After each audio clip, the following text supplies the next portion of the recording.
Selain Sigmund Freud, salah satu nama besar di dunia perpsikologian Indonesia, internasional bahkan dunia, nama legendnya itu salah satunya Alfred Adler. Meskipun tidak sepopuler Carl Gustav Jung dan Sigmund Freud di masyarakat awam, tapi di kalangan psikologi cukup berpengaruh. Mari sama-sama kita bahas teori individual Alfred Adler.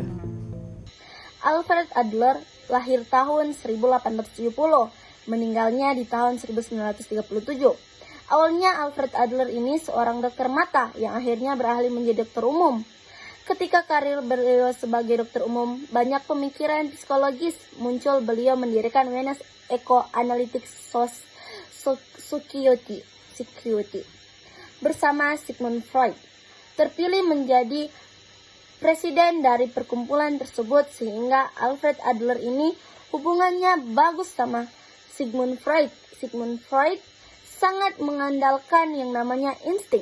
Jadi manusia itu digerakkan oleh alam bawah sadar yang isinya adalah insting, dorongan atau motivasi yang berasal dari keinginan-keinginan yang tidak bisa disalurkan atau pengalaman.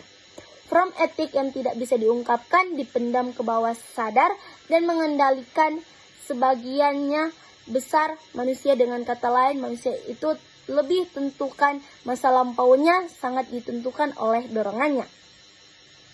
Sifat individual itu adalah utuh, yaitu bahwa manusia itu harus melihatnya as an individual, sebagai seorang individual secara utuh.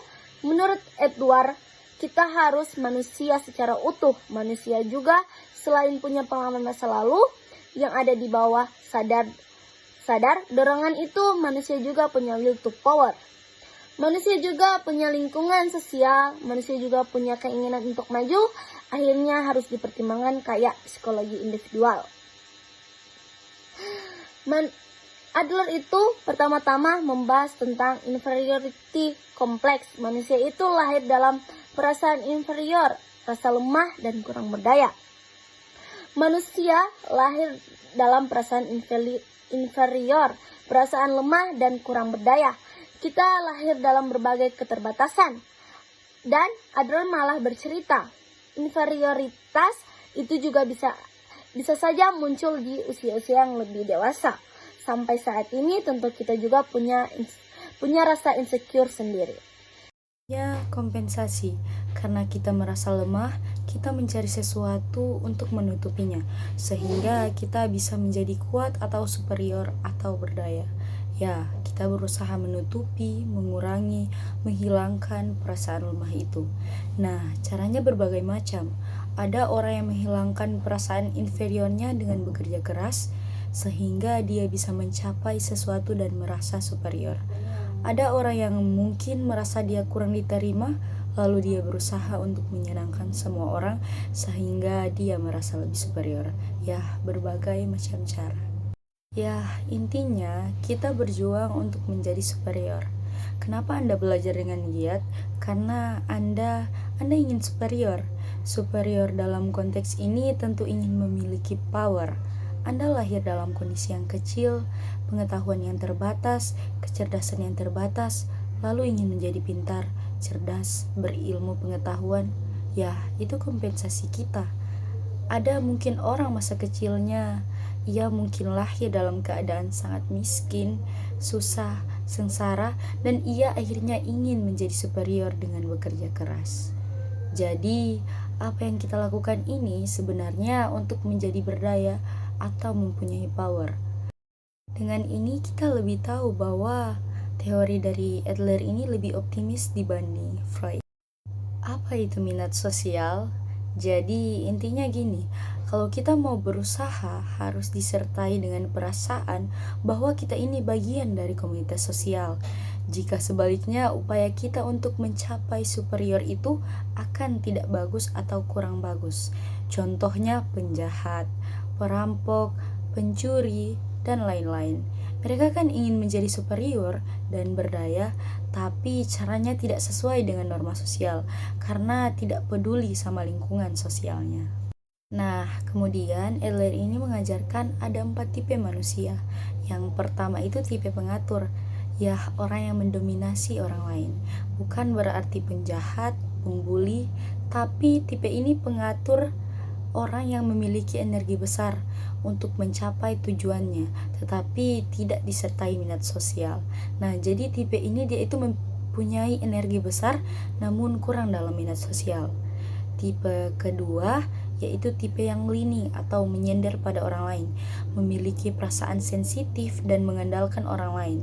Hidup mereka ini kurang bersemangat dan energi mereka itu bergantung pada orang lain. Jadi mereka ini energinya kurang sehingga mereka itu selalu mengandalkan orang lain dan bergantung pada orang lain. Tipe yang ketiga adalah tipe penghindar, memiliki semangat yang kurang dan berusaha mempertahankannya dengan cara menghindari hal-hal yang dianggap akan memberinya tantangan, termasuk bila bertemu dengan orang lain. Yang keempat, tipe berguna secara sosial. Menurut Adler, inilah ciri orang sehat mental. Memiliki rasa berdaya tapi tidak merugikan orang lain karena memiliki minat sosial. Kesimpulannya, kita lahir dengan perasaan inferior dan berusaha mengatasinya dengan menjadi berdaya. Setiap manusia memiliki perasaan kurang atau ketidakmampuan inferioritas sejak lahir, yang menjadi motivasi untuk terus berkembang.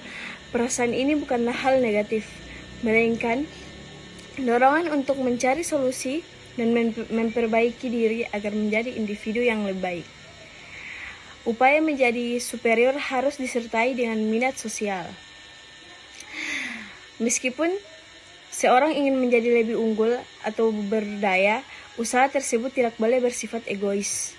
Harus ada kepedulian terhadap orang lain dan kontribusi dengan masyarakat agar kekuatan yang dimiliki memiliki nilai.